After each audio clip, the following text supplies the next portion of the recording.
Les chefs d'État préfèrent parler de dialogue entre pays riches et pays pauvres. C'est un objectif. Leur discours, cependant, n'empêche pas les rapports économiques nord-sud de ressembler à un monologue.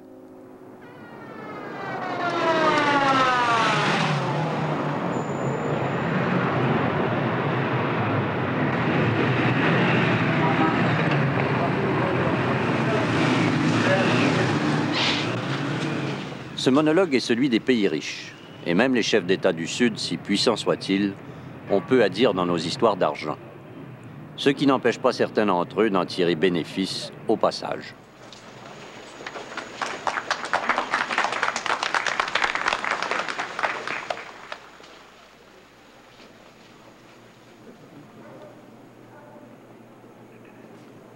Ce soir, le président de la République d'Haïti, Jean-Claude Duvalier, en compagnie de son épouse, Michelle Bennett, assiste à une petite fête de réconciliation avec la presse.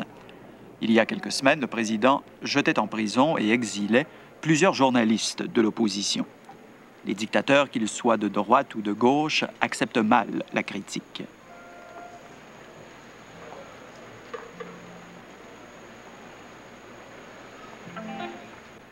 Le président Duvalier vit et se comporte comme un millionnaire.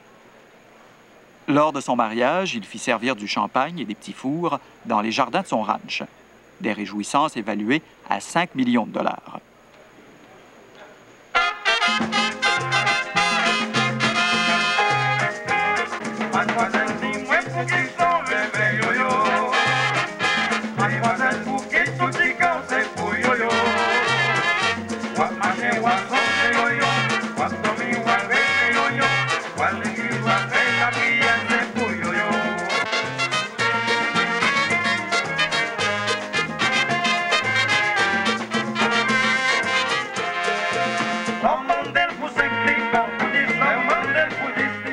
Désigné par son père, Jean-Claude Duvalier est devenu, à 18 ans, président à vie de la République. 10 ans plus tard, il mène toujours le bal.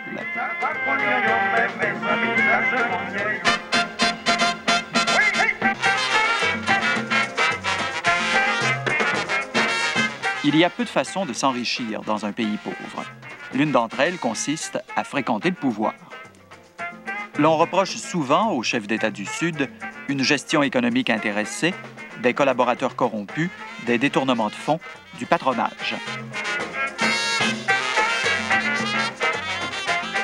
En Haïti, 50 familles étendues concentrent entre leurs mains près de la moitié des richesses du pays.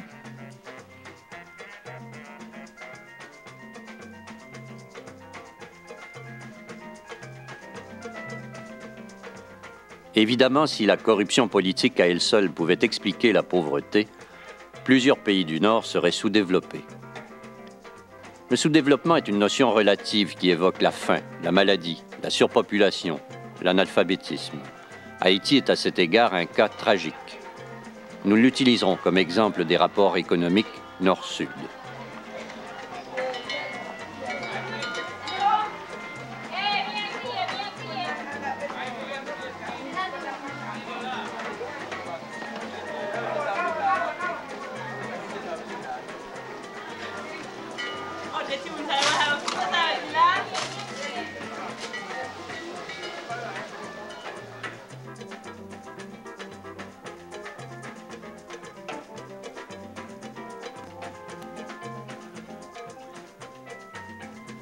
Dans les pays du Sud, l'écart entre pauvres et riches défie l'imagination.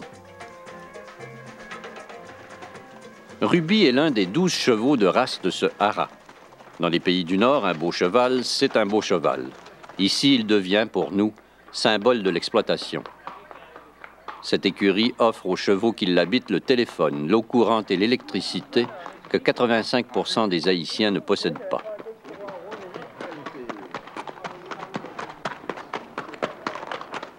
Mais les riches du Sud apaisent facilement notre mauvaise conscience. Nous les rendons responsables de tous les maux.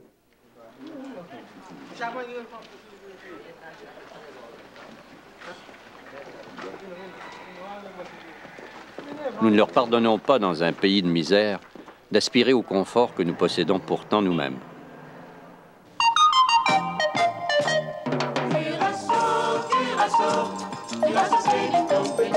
Ils sont dans le showroom de la Curaçao Trading et ils ne savent vous donner de la tête.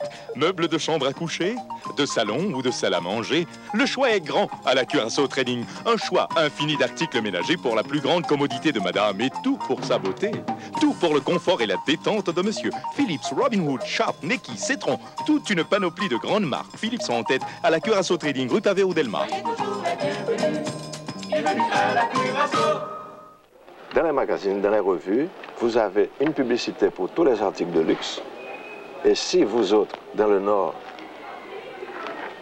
vous découvrez un attrait pour ces articles de luxe, mais l'homme du Sud aussi, il a ce même appétit pour tout ce qui est beau, tout ce qui est riche, tout ce qui est luxueux. Mais qu'est-ce que ça peut provoquer, ça, envers les pays industrialisés chez vos populations? De l'envie ou alors de l'agressivité? Quelqu'un a dit que la richesse, l'abondance non partagée est une forme d'agression. Coca-Cola. Coca-Cola, choco, vélo, tout ça, pour toi et moi. Coca-Cola, Coca-Cola, c'est aujourd'hui qu'il faut goûter la vie. C'est fait pour ça, Coca-Cola. Parce que Coca-Cola, C'est fait pour ça. Tous les jours, ces pêcheurs antillais raclent le fond de la mer avec leurs filets. Ils ne sont ni en vacances, ni au cinéma.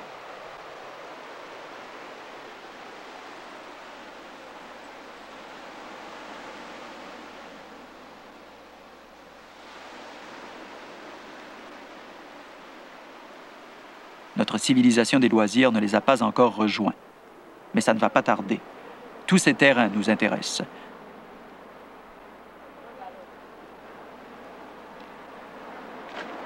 Nous sommes si nombreux au nord à payer pour fuir l'hiver que les bords de mer peu à peu sont morcelés et rachetés par des spéculateurs.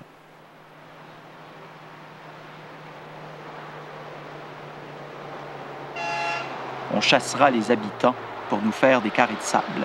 C'est le développement, le progrès. Le tourisme, dit-on, enrichit les pays pauvres et favorise les échanges culturels.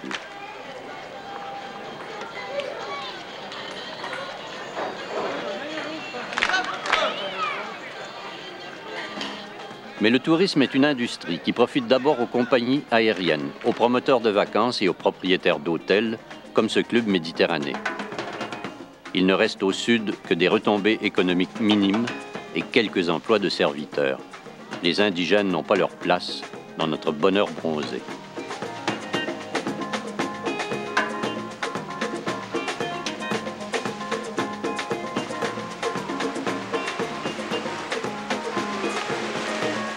Les pêcheurs deviennent vendeurs de tableaux et les échanges culturels se limitent au marchandage.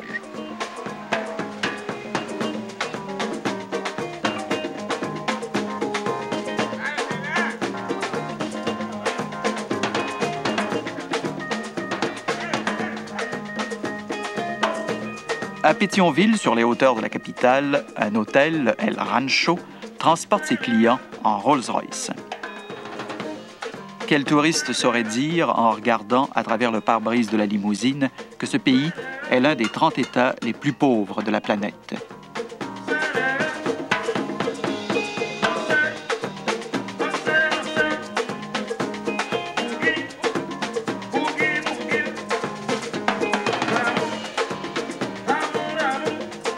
Haïti vit du bien-être social international. Son gouvernement est entretenu. Sa dette extérieure dépasse ses capacités de payer. Ses cerveaux sont à majorité partis à l'étranger, chassés par le régime ou attirés par une vie meilleure.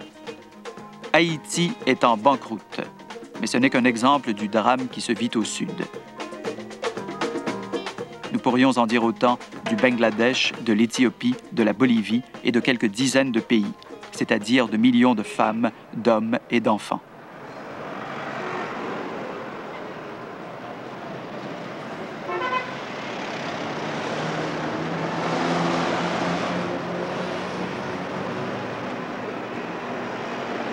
On ne le dit pas ouvertement, mais on ne le pense pas moins. Est-ce que les pauvres, après tout, ne méritent pas leur sort? Car si elles travaillaient plus, les populations du Sud ne seraient pas, n'est-ce pas, dans pareille misère. Travailler plus, Les femmes qui viennent en ville vendre leurs légumes ou leurs paniers ont marché toute la nuit dans les montagnes.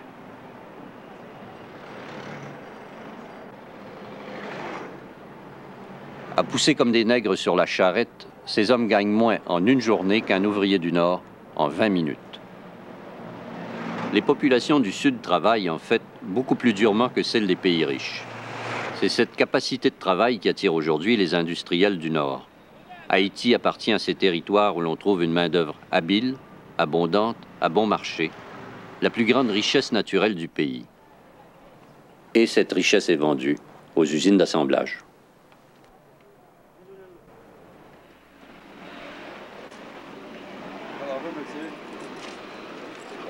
Qui est le propriétaire de... Speak English. You don't speak French? No. You're the owner of the enterprise? Yes. What kind Not of... the owner. the manager? I'm the vice president of the parent organization. What kind of We organization manufacture is that? ladies' handbags. Do you work only here in Haiti or in other all over countries? the world. All over the world? Yes. That's an American company? Yes. We're the largest manufacturer of ladies' handbags in the world. We have factories, domestic factories in the United States, factories in Hong Kong, Taiwan, South Korea, and the Philippines. This is our first venture here into the Caribbean. What's the interest for you of working here in Haiti? What is the interest of Yes. our working here in Yeah, Haiti? yeah. We've come for the good labor and the good workmanship in Haiti. You export to No, we're manufacturers in the United States. We manufacture our own product. here. Everything Yeah. is done here? Or? No. All the component parts originate in the United States. All we do is assemble Here, here in Haiti, right? because of the labor force. Yes, exactly. It's not very expensive to Well, do it's, work here. Yes, but we don't capitalize on that. The value of the product is passed on to the consumer. What about your relations with the government? Very Good or? Very good, no problem. Thank you, sir. Okay, nice talking to you. Thank you. Bye. Bye. En 1980, le salaire minimum était de 92 cents l'heure à Taïwan, 22 cents aux Philippines, 26 au Brésil et 33 cents en Haïti. Les pays pauvres s'arrachent les contrats des multinationales. Motorola, Seagram, IBM, Sylvania, Xerox, RCA ont l'embarras du choix. Chacun de nous, souvent de façon inattendue, profite de la position de force des pays du Nord. Prenons par exemple la filière de la balle de baseball, cet objet innocent. En Amérique du Nord, il n'est pas rare de voir un joueur musclé gagner en une saison le salaire annuel de 1000 Haïtiens. 200 000 $ pour lancer, recevoir ou tenter de frapper une balle. Or, cette balle professionnelle, quand on la regarde de près, on y peut lire, comble d'ironie, « Made in Haiti ». Et on la trouve en vente à Montréal dans tous les bons magasins. Ce format-là. La balle Les balles de la fabriquée en Ligue Haïti. nationale. Oui, ça c'est la balle officielle, c'est marqué ici. Officielle de la Ligue nationale, ça veut dire que les expos jouent avec ça. C'est exactement la même balle qui est utilisée. Il est marqué ici Haïti. Et vous, où est-ce que vous les achetez? Nous autres, on les achète de Toronto. Qu'est-ce que ça vaut, une balle de baseball comme celle-là? Une balle comme ça, on vend ça 7,50 $. Et vous la payez? Est-ce que je peux vous demander ce que vous la payez? Ah ben oui, il y a toujours un profit qui est permis. Ça nous permet de vivre à tout le monde. On paye ça 5 $. Fait un profit de 2,5 piastres de la balle. C'est une balle avec une marque de commerce Rawlings qui est utilisée par les deux ligues professionnelles majeures. Et les jeunes veulent jouer avec la même balle que les professionnels. Évidemment. Toronto. Nous avons trouvé le distributeur des balles Rawlings dans un entrepôt d'une multinationale des loisirs, le groupe Irwin. Le responsable était un Américain, vétéran du Vietnam, M. John Young. Our Toronto operations is the stamping of the balls, where we put the balls are completely made up, and we just put the National League stamps on it, the Rawlings stamp and the signature stamp on the ball. The balls have a core that is a cork and rubber center. Those centers are fabricated in the U.S. The wool is sent from the U.S. to Haiti, and the covers of the balls are stamped out, and they're sent to Haiti. What's the goal, the purpose of doing that in Haiti? Well, basically two reasons. Number one, the labor and and overhead for that manufacturing process is less in Haiti than what it would be either in the U.S. or in Canada. Secondly, it's in the Rawlings plant. Rawlings owns the manufacturing operation in Haiti, so it keeps their operation. A lot of our ball gloves are manufactured in Korea. Our swim line are made in Japan or Malaysia or Hong Kong, depending on where the least cost of that product is. And the same goes for our toy line as well. And always for the same reason, because the labor is cheaper in those countries. Well, it's the least cost method, be it labor and overhead, or labor or a combination of both, plus your freight. You do an analysis to decide which is the least cost method, yes. What's the price of a baseball? Our selling price? Yeah. At the retail level, it differs from seller to seller, but approximately $10.95 to $11.95 at the retail. Donc, prix de détail maximum, $11,95. Prix de gros, $5. Prix de l'ouvrière, 15 cents par balle. En Haïti, 4000 personnes travaillent pour que le Nord s'amuse. Il ne faudrait pas en conclure pour autant que nos frontières sont grandes ouvertes à tous les produits du Sud. Nous avons pu visiter la plus grande manufacture de balles de baseball du monde en insistant vivement auprès de son propriétaire et directeur, M. Robert Tippenauer. Non, c'est pas que je n'ai pas envie que vous ne filmiez pas, je n'ai rien à cacher. Le travail n'a jamais tué personne. Au contraire, si ça peut être un exemple, n'est-ce pas, de ce que peut la main-d'œuvre haïtienne, c'est avec plaisir que je vous ferai visiter mon usine. Mais qu'est-ce qu'on a dit dans le passé qui vous a agacé? Non, c'est simplement que d'une façon générale, la presse maltraite Haïti. Vous avez combien d'employés? Nous avons 500 employés. Qui gagnent combien par semaine? Selon la loi, n'est-ce pas, sur le salaire minimum, elle gagne actuellement entre 40 et 50 $ par semaine. Toutes les fabriques américaines sont actuellement en Haïti. Tous ceux qui contrôlent le marché du baseball aux États-Unis sont en Haïti pour justement pouvoir bénéficier des avantages fiscaux et puis la main-d'œuvre, n'est-ce pas, qui est très apte à ce genre de travail.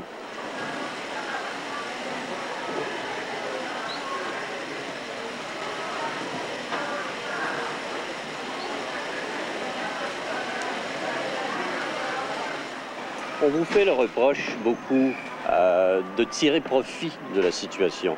Bon, qu'entend-on par tirer profit? Non, je dois vous le demander. Qu'entend-on par tirer profit? Qu'est-ce qu'on veut sous-entendre? Ouais, on dit que vous faites énormément d'argent sur le dos des ouvriers, profitant justement d'une différence entre les deux niveaux de vie, entre ici et l'Amérique du Nord. Premièrement, c'est très erroné de pouvoir comparer le niveau de vie entre l'Amérique du Nord et Haïti ou d'autres pays dans le même état économique qu'Haïti. Je crois que c'est une comparaison qui ne devrait pas du tout, qui n'a aucune valeur. Nous sommes dans un système économique qui a pour base le profit, n'est-ce pas? Au Canada, aux États-Unis, les gens se font des profits, n'est-ce pas? Les données sont différentes peut-être, mais nous respectons les lois qui sont élaborées, qui protègent la main-d'œuvre, et nous faisons un profit normal. Nous donnons du travail à des gens qui autrement serait difficile de trouver du travail. Et je ne vois pas pourquoi on doit critiquer, puisque nous faisons partie intégrante de ce système. Nous ne sommes pas le système communiste, nous sommes le système capitaliste, et la base du système capitaliste, c'est le profit.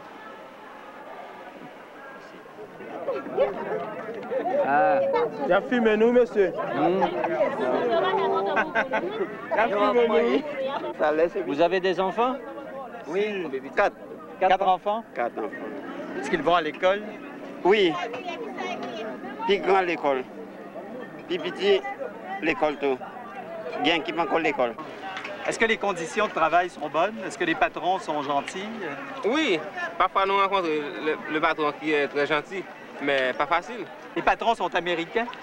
Tous les patrons américains? Américains ou dominicains, français, parfois suisses aussi.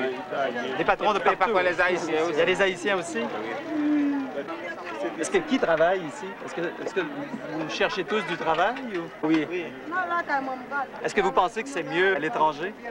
Oui. À New York, c'est mieux? C'est mieux? Oui. Vous avez des amis qui sont partis? Oui, beaucoup. Un repas de porc et riz arrosé de sauce piquante coûte près de 2 heures de travail. L'inflation touche l'ouvrier du Sud souvent plus que celui du Nord.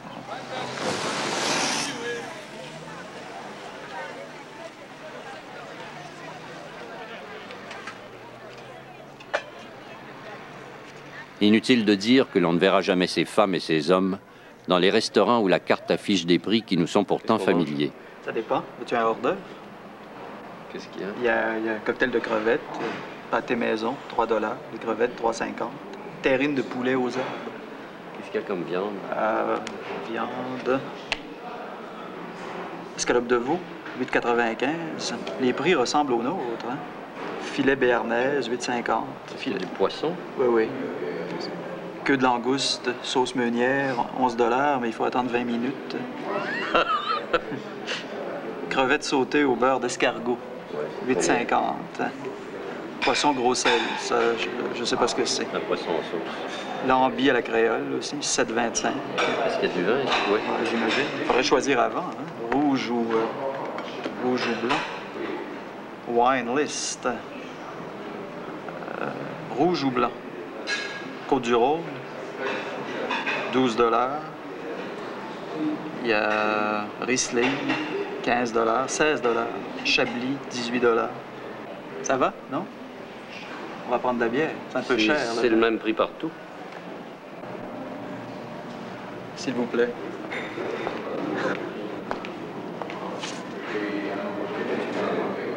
Bon, on va commander. Alors, tu prends quoi?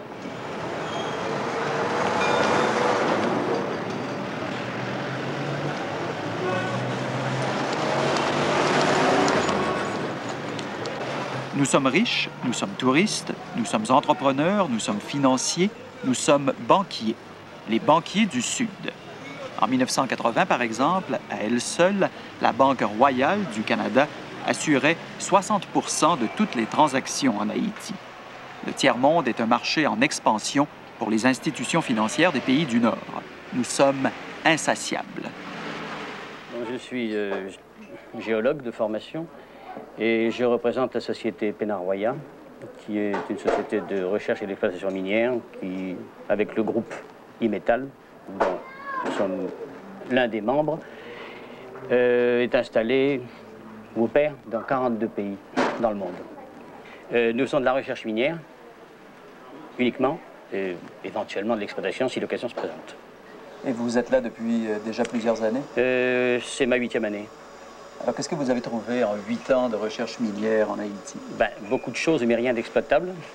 Nous avons trouvé surtout une variation de métaux à teneur trop faible pour constituer un gisement. Dans les conditions, spécifiquement cuivre, plomb, zinc et argent et or. On a fait un lien, M. Pouliquin, entre la décision de la France d'accroître de façon sensible son aide en Haïti et un peu le travail que vous faites dans le secteur minier en disant si la France décide de tripler son aide en Haïti, c'est parce qu'on a trouvé des gisements miniers puis il y a un lien de cause à effet. Qu'est-ce que vous faites allusion à cet article de la presse de Montréal du mardi 30 décembre 1980, alors qu'il met sur un très grand titre « La France triple son aide au régime Duvalier », ce qui est une incidence politique qui regarde beaucoup plus l'ambassade de France que moi, donc je n'ai aucune compétence pour y répondre, mais où je suis assez consterné de voir la pauvreté d'un journaliste qui fait de la spéculation gratuite en disant que Pénaroya avait conduit dès 1970 des recherches ou des exploitations d'or, de cuivre et de nickel. Bon, ceci est complètement faux.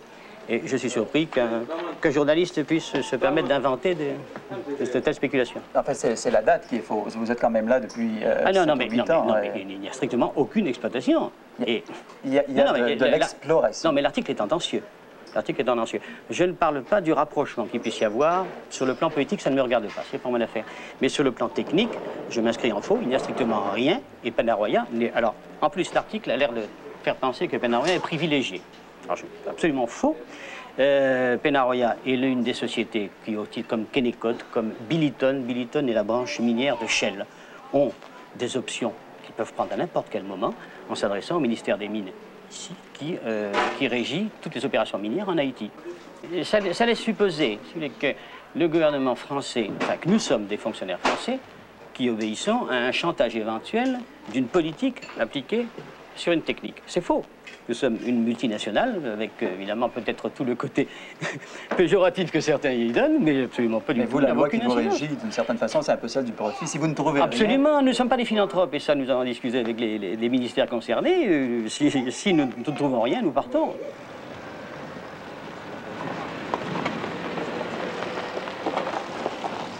Si nous ne trouvons rien, nous partons. Et quand nous avons trouvé du minerai, nous l'exploitons jusqu'à ce qu'il n'en reste rien. Puis nous partons ailleurs.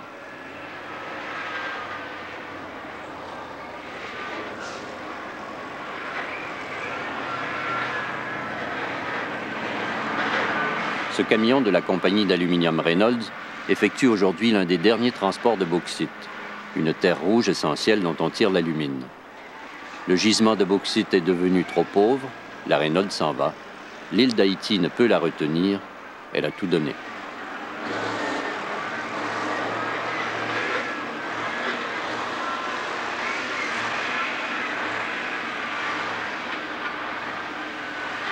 D'ailleurs, un pays seul n'est pas de taille à lutter contre les mastodontes. Une multinationale écrase tout sur son passage par son savoir-faire et son capital. Le seul budget de la Reynolds est de 4 milliards de dollars. Le gouvernement haïtien gère 400 millions, 10 fois moins.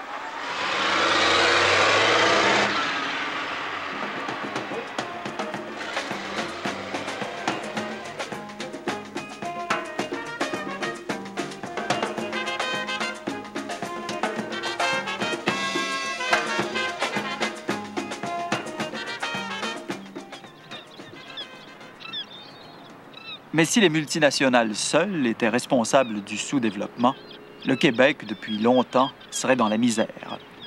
À Bécomo, sur la rive nord du fleuve Saint-Laurent, la compagnie Reynolds exploite aussi les ressources hydroélectriques du Québec. Cette multinationale américaine est la troisième en importance dans la production mondiale de l'aluminium. Alors c'est ça, de l'alumine. C'est pas de la bauxite. C'est de l'alumine, en fait. Malheureusement, aujourd'hui, nous n'avons pas de bateau au quai, mais on peut quand même voir, c'est une poudre qui ressemble beaucoup à de la farine. On fait l'électrolyse de cette poudre-là ici. Et c'est fait avec la bauxite? Ça vient de la bauxite. Mais ça arrive ici comme ça, transformé? Transformé comme ça. C'est transformé à quel endroit?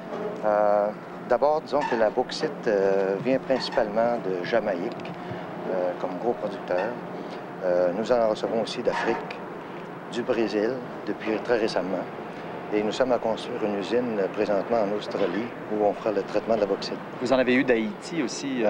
Oui, jusqu'à cette année, pardon, nous en recevions d'Haïti, mais c'est terminé maintenant Haïti. Quand vous dites c'est terminé, ça veut dire que dans un pays, à un certain moment, il n'y a plus de bauxite. C'est ça, c'est ça. Alors là, d'une certaine façon, Haïti est remplacé par l'Australie. C'est ça, la mine est épuisée à ce moment-là, et c'est remplacé par un autre pays, par l'Australie, dans ce cas-ci. Nous, on a de la transformation, principalement, se fait au Texas, à Corpus Christi, Texas. Et c'est avec l'alumine qu'on fait l'aluminium? C'est avec l'alumine qu'on fait l'aluminium. Ça prend environ 2 tonnes d'alumine pour produire 1 tonne de métal.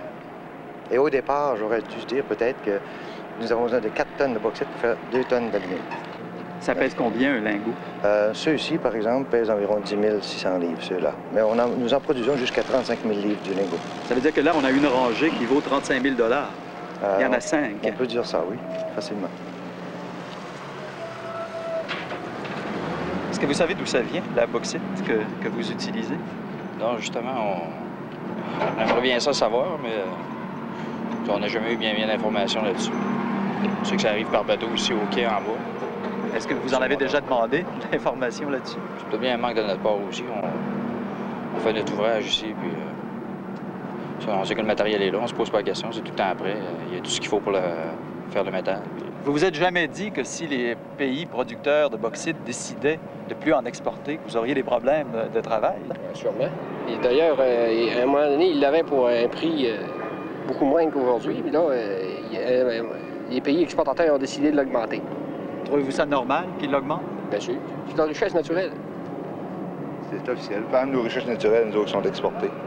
Ils ne sont pas traités même ici, sur place. S'ils décidaient, les gens du tiers-monde, de fermer le robinet, par exemple, de plus vous envoyer de bauxite, plus de Reynolds à Bécomo. Oui, mais s'ils sont rien que ça pour avoir un revenu, c'est pas intéressant pour eux de fermer le robinet. Ils n'ont pas le choix. Sentez-vous de la solidarité avec les travailleurs des pays où on extrait la bauxite? Souvent, c'est des pays pauvres, les gens sont très mal payés. Est-ce que vous chicote ça ou si c'est le genre de choses auxquelles vous pensez pas trop? Disons que ça nous passe par la tête de temps en temps. On sait qu'il y a des pays qui sont moins favorisés que d'autres. Mais qu'est-ce qu'on peut y faire? Je ne sais pas. Vous ne pourriez pas penser à un grand syndicat représentant tous les travailleurs de la Reynolds, où qu'ils soient dans le monde, en Jamaïque, en Haïti, en Afrique, puis ceux du Québec dans le même syndicat, qui négocieraient pour tout le monde, ça augmenterait leur salaire. Mais c'est-tu des travailleurs de la Reynolds, ceux qui travaillent justement de l'exploitation de la bauxite? Bien, la Reynolds a des mines dans certains pays du tiers-monde. Ça me surprend que vous n'ayez pas pensé à tout ça. Bien, déjà, on a déjà assez à se battre avec notre syndicat ici, là, on va déjà régler nos petits problèmes ici. Après, quand ça ira bien, on pourra redescendre la ligne. Est-ce que vous pensez qu'il ne faudrait pas partager un peu avec les gens des pays pauvres, diminuer nos salaires pour leur en donner un peu plus, parce qu'ils crèvent de faim? Quand on sait que ça va direct à eux autres, c'est correct. Mais je pense que ça ne se rend pas toujours. L'aide qu'on peut les apporter, ça ne se rend pas toujours. Où est-ce que ça va? Oh, je ne sais pas, par exemple. Mais pourquoi vous dites ça, que ça ne se rend pas toujours? Bien ça, on a entendu parler de ça. Hein? À la télévision, ils disent ça, des fois. À qui va l'aide internationale?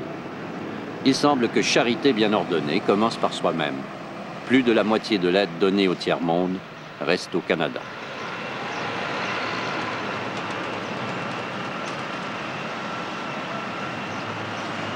Prenons l'exemple de la compagnie Lavalin, une société d'ingénierie dont le siège social est situé rue Sherbrooke, à Montréal. Cette société travaille à l'étranger depuis 1967 pour le compte de l'Agence canadienne de développement international, pour la Banque mondiale, pour les Nations unies, la Banque interaméricaine ou des entreprises privées. De 20 à 25 des activités de Lavalin sont reliées aux pays pauvres. Cela représente pour cette seule entreprise de 40 à 50 millions de dollars de contrats chaque année.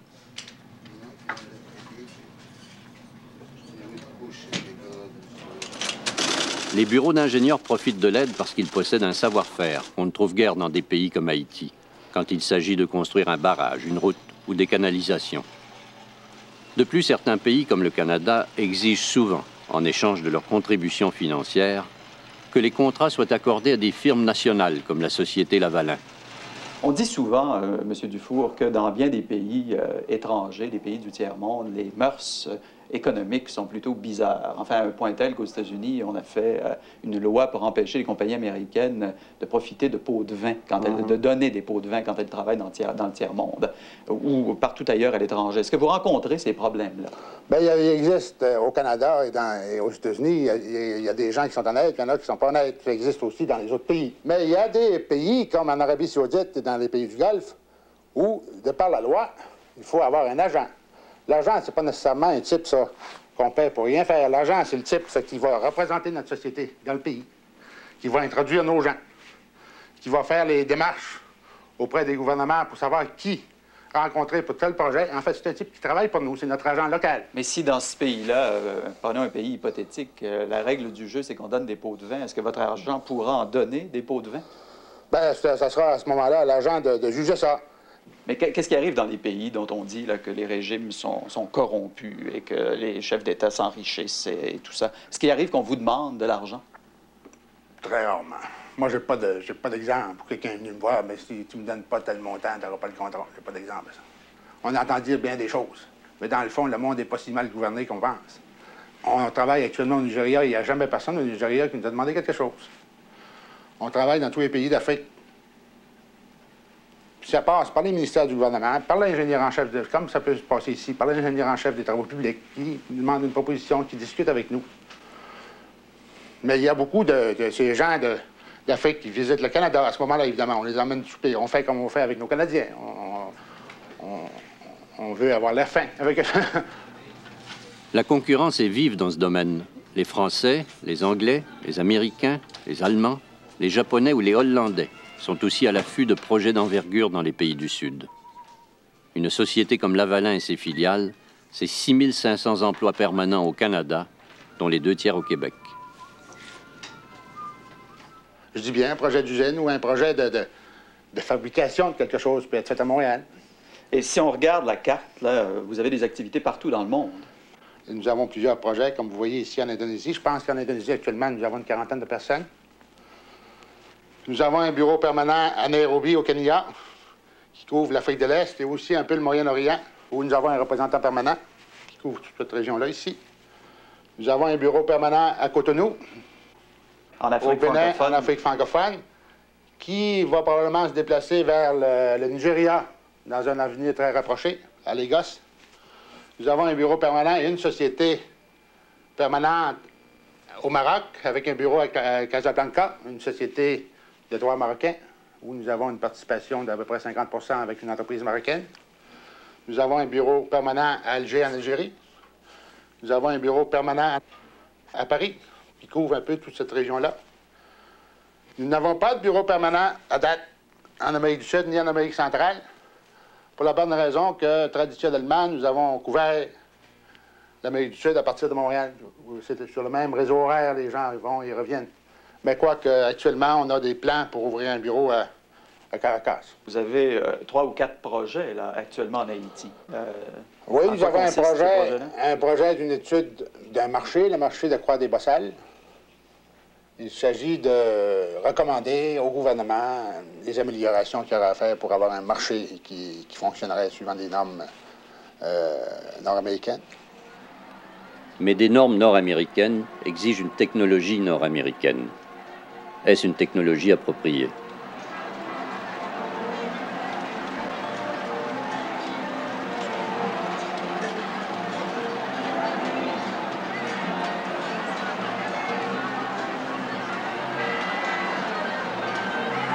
La Croix-des-Bossalles. Plus de 50 000 personnes se retrouvent tous les jours dans ce marché.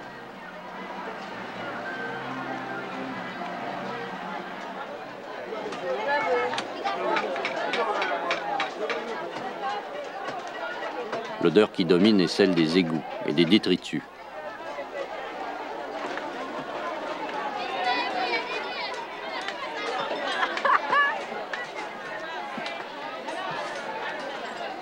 C'est dans des marchés comme celui-ci que l'on peut mesurer la pression démographique que vivent les pays du Sud. 15 000 vendeurs y font commerce. 1 000 y logent à l'année, dans des conditions sanitaires déplorables.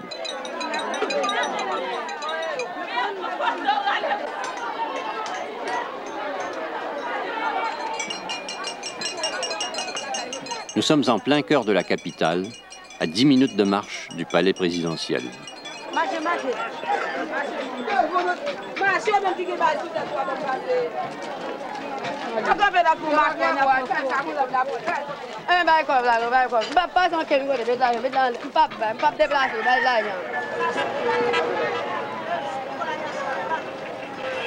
Or, il y a tant de monde dans ce marché et ces gens sont si pauvres que la CIA l'a décrit comme une poudrière. Qu'est-ce que vous faites là?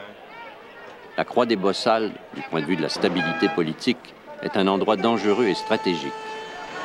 Il n'en fallait pas plus pour que la Banque mondiale veuille financer des travaux d'assainissement et de réaménagement des lieux.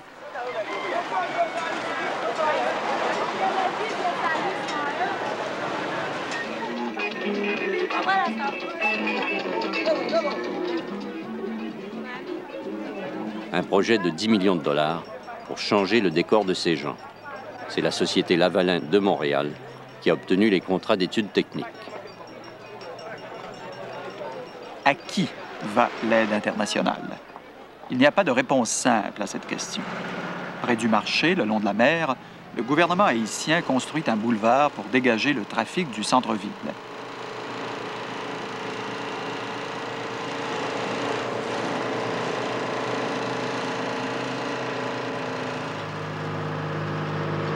Cette route bénéficiera d'une certaine manière à tout le monde. Mais l'argent fourni au gouvernement haïtien par la Banque interaméricaine de développement profitera surtout à la compagnie de construction. Mais à qui appartenait cette compagnie? D'après nos renseignements, il s'agissait d'une entreprise haïtienne, ce qui avait pu jouer en sa faveur pour décrocher le contrat. Or, au bureau chef, nous avons appris avec étonnement que la compagnie Marca appartenait pour 55 % à un Haïtien disparu du pays et pour 45 % à une société canadienne. Le garage et les bureaux étaient en fait administrés par les représentants des coactionnaires québécois. C'est à l'ombre de l'Oratoire Saint-Joseph, pas très loin de nos propres studios, que nous avons retrouvé ceux qui tiraient les ficelles derrière Marca.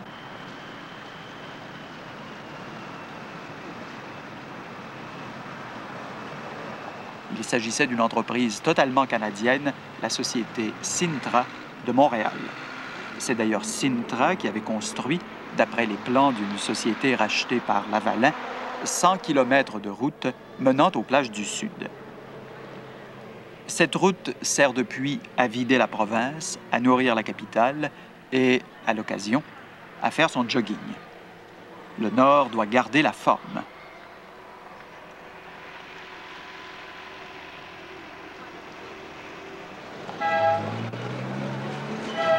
Mais il n'y a pas que l'entreprise privée qui cherche de nouveaux territoires. Le Sud est aussi un marché pour nos sociétés d'État.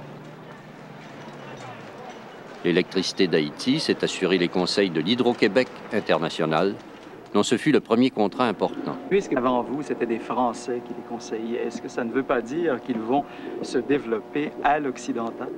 Ça va être le choix des Haïtiens. Nous, on peut tout simplement rendre le meilleur service en diminuant les coûts de production, les coûts de distribution. Mais on ne peut certainement pas leur imposer un système de développement, c'est à eux de le choisir. Est-ce que vous ne pensez pas qu'eux ont l'impression que le nôtre, notre système, c'est peut-être le meilleur? C'est nous qui le disons continuellement que c'est le meilleur. Alors, ils nous croient.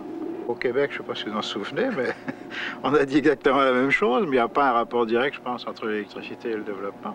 Ça peut être un inconvénient de ne pas en avoir, mais ce n'est pas nécessairement un avantage d'en avoir. Est-ce qu'il n'y a pas une certaine concurrence entre les pays pour vendre leur technologie sur les marchés du Sud? Oui, bien sûr. De toute façon, tous ces systèmes d'aide, en fait, ont pour but d'abord d'aider le pays, pas le pays en voie de développement, le pays développé qui veut vendre son matériel. C'est une forme de subvention à l'industrie du pays, en fait. C'est l'aide qui profite d'abord aux pays donateurs, finalement. Non, il ne faut pas exagérer. Évidemment, ça profite à des industries du pays donateur. Le pays donateur, il donne de toute façon, donc ça ne lui profite pas directement. Mais ça profite à des industries ou à des particuliers ou à des entreprises. On planifie une ceinture à haute tension financée par le Canada au coût de 17 millions de dollars. Évidemment, c'est une compagnie canadienne qui en assurera l'installation. On ne perd pas le Nord.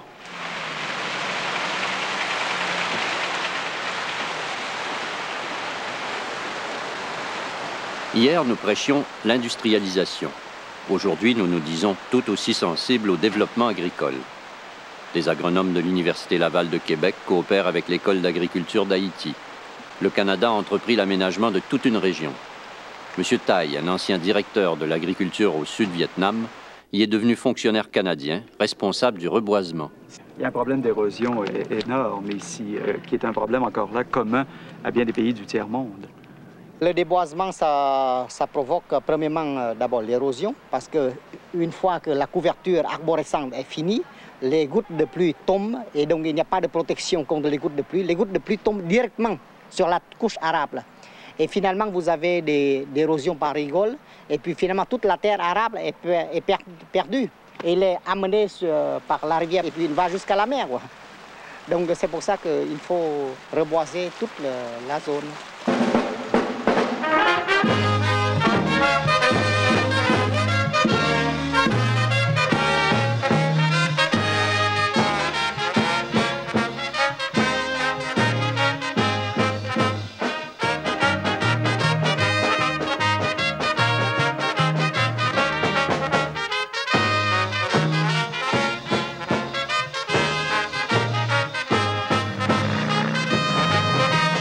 L'une des réalisations importantes de la coopération canadienne en Haïti a été la construction de cette route des palmes à travers les mornes.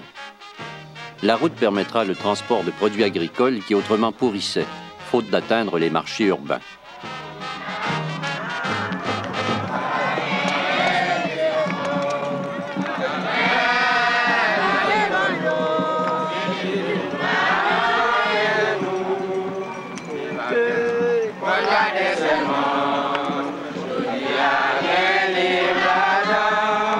La route, cependant, pourrait être un cadeau empoisonné puisqu'elle permettra aux spéculateurs de la capitale de mettre la main sur des terrains fertiles jusqu'à maintenant inaccessibles.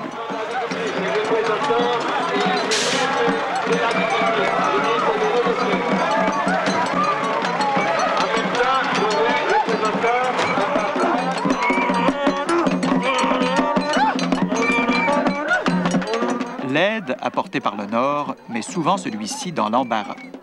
Personne ne contestera le fait qu'une partie des 21 millions de dollars canadiens dépensés pour la région a aussi servi à engraisser les amis du pouvoir.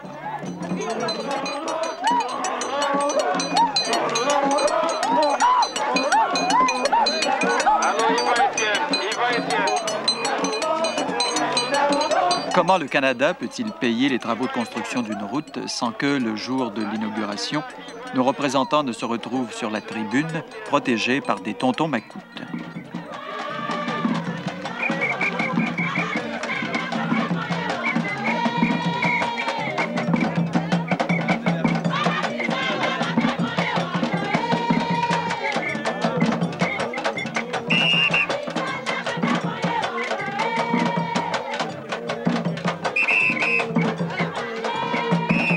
Incapable d'exercer un contrôle adéquat sur les sommes versées, le Canada a décidé de revoir son aide à ce régime autoritaire. Je déclare la route des Palmes officiellement inaugurée pour le développement de la région.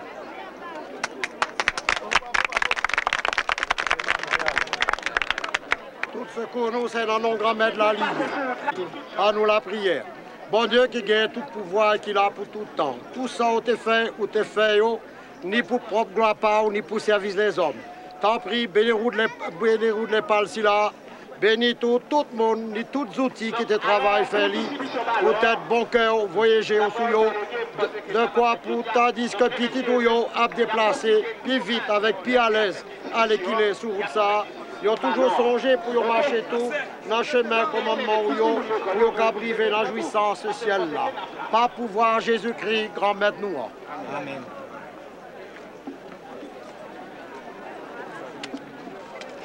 Tout le monde, bonne chance avec la route.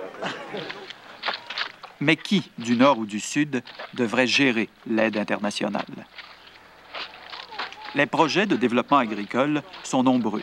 Les raisons d'investir varient d'un pays à l'autre. Les Américains et les Allemands veulent assurer la stabilité politique dans les Caraïbes, puisque l'île de Cuba est tout à côté. Israël et Taïwan, isolés aux Nations unies, ont besoin du vote de la République d'Haïti. Chacun y trouve son compte. Chaque pays a ses spécialités. Les Formosans, par exemple, viennent démontrer les diverses façons d'accroître la production du riz. C'est ce que tentait de nous expliquer un coopérant quand nous avons été curieusement interrompus. Il y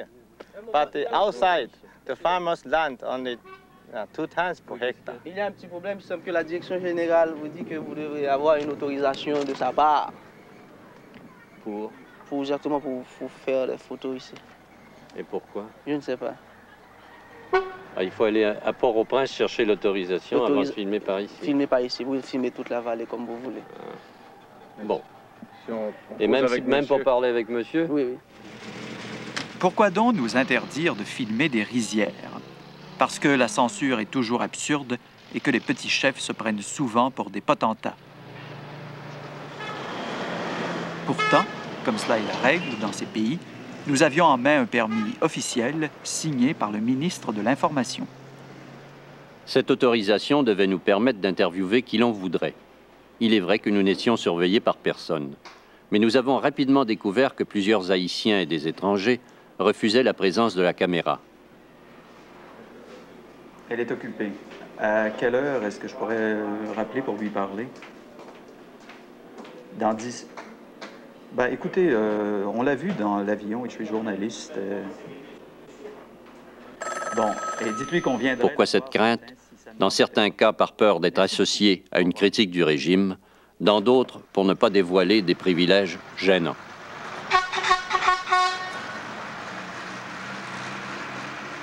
C'est ainsi que nous avons dû voler ces images à la société AMCO, la Haitian American Meat Products Company, dont les propriétaires sont à Chicago et dont les représentants nous défendirent de filmer leurs installations.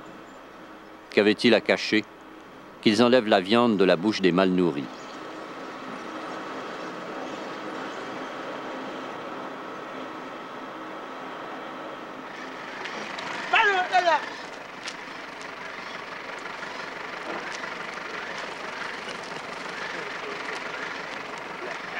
Les habitants des pays pauvres, ça se conçoit, ne peuvent payer ce que nous sommes prêts à offrir pour leurs bêtes.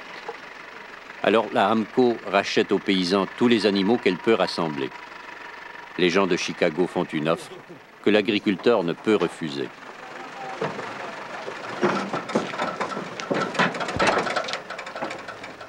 Et toute cette viande d'Haïti est abattue, congelée et expédiée dans le Nord, où elle se retrouvera dans des supermarchés. La viande, comme la bauxite ou la main-d'œuvre, s'échange contre des dollars. Cet argent servira à acquitter la facture du pétrole, acquérir des biens de luxe, mais aussi acheter la camelote du Nord. D'achat, Kentucky vous donne un point cadeau. Moi, bon pour le Kentucky. Un poulet succulent, et puis un bon cadeau mettre sur le bord. Et songez bien, pour chaque dollar d'achat, Kentucky bat new point cadeau. Au cœur de Port-au-Prince, ces ouvrières font le tri du café pour l'exportation.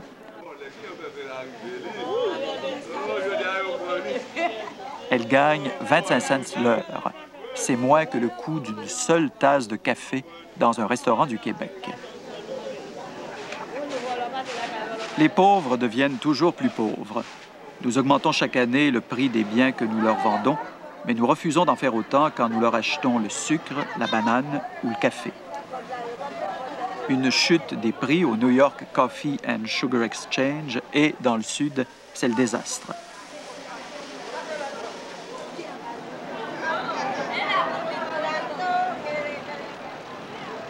Les intermédiaires locaux raflent ce qui reste comme profit.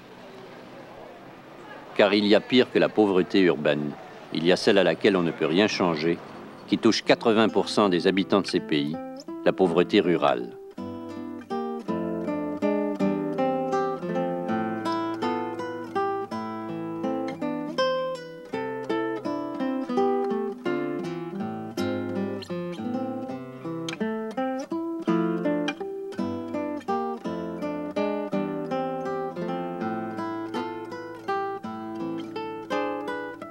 Au Nord, on peut espérer une hausse de nos revenus. Les pauvres, eux, doivent s'accommoder de leur situation.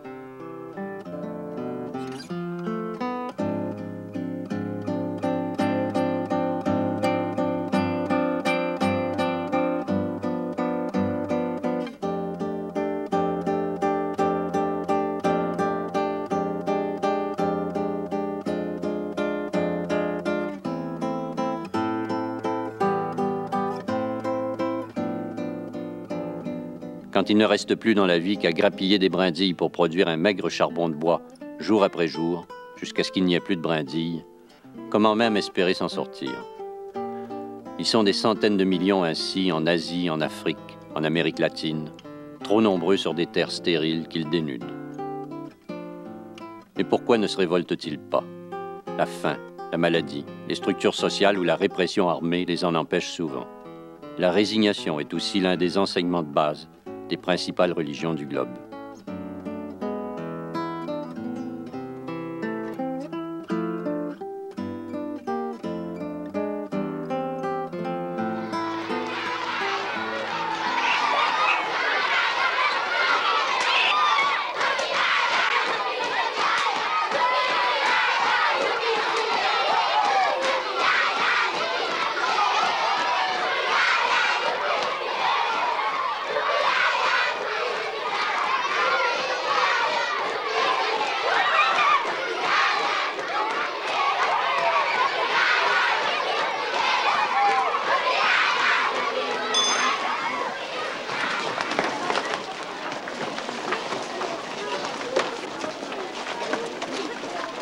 Les enfants du tiers-monde ont-ils un avenir?